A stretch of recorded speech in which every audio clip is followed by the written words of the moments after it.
Is May the 4th, and this is another Apache update. I've been working on it a little bit. I've had some other stuff I've had to do. I'm trying to rebuild the motor for one of my daily drivers and looking for a core. The last one I tore apart was no good, so we will continue looking for a 5-liter roller core for a GM with a fuel pump boss. But I have gotten some stuff done. Here, I'll show you. As you can see, this is the driver's side of the rear of the cab, with the cab all bolted down and everything. I started going through the rust repairs that are required. I pulled off the poorly installed cab corner, and I'm at the point where I am either going to have to fabricate or order an inner cab corner. Considering how parts are available and not expensive for this truck, I'll probably just order one if it is available and save me the time of doing the fabrication.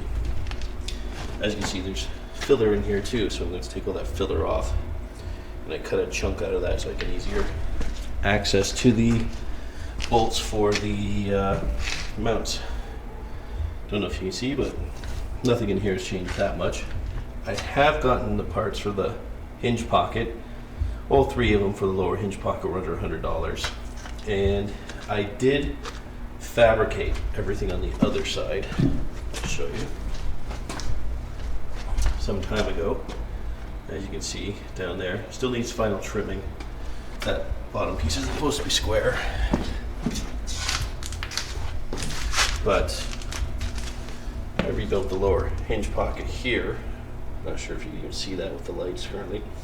But that took me like 3 days, so it's just not worth it time-wise.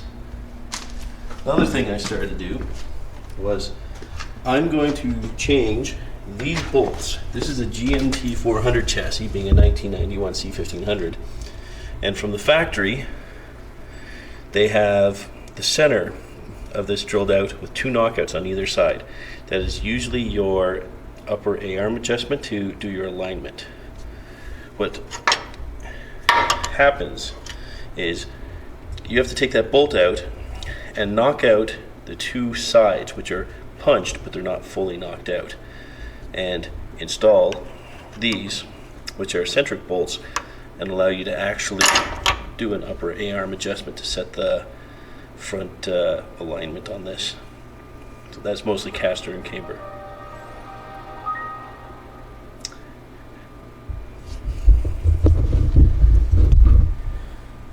But it's slowly coming together. That'll happen next. I'll get that done.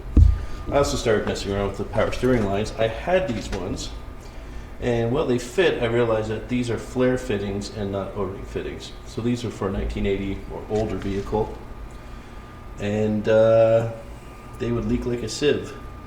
So I'm gonna have to go and pull those out and order some. Oh well, I was trying to use what I had in the shop. This side, you can see I've already cleaned up, replaced the bolts with the eccentrics, and knocked out the knockouts. I'll do a quick video on the knockouts sometime in the very near future. But it's all coming. The other thing that I wanted to show everybody is I have the box up on the scissor lift right now. That's just a grill full of Pontiac sitting there. And I'm going to cut the sides and the front off of it. I only really want the bed floor, so I figure I might as well do a quick tool review. And I've had this plasma cutter for close to a year now, and I'll go over its strong points, its weak points, and basically I'm going to use it to cut this sucker up. That way I retain all the stock mounting points for this bed, and literally can just bolt it up and put the new sides up from the original 1959 bed, which is actually the same length, and makes it super easy to basically bolt on the bed, remove it, whatever. I'm not re-engineering anything, but as you can see, the bed floor itself is in pretty nice shape, so I kind of want to have a steel bed floor since this is going to be a shop truck, but we'll see. But anyways, that's what I got done today. I haven't had a lot of time recently because of the debacle with that motor, but I'm just waiting for some fittings, and I'll have the fuel lines done because I'm trying to get everything done under the back of the bed before I just bolt that on, which is going to include the cab corners. And that's about it at this point. Anyways, talk to you guys soon.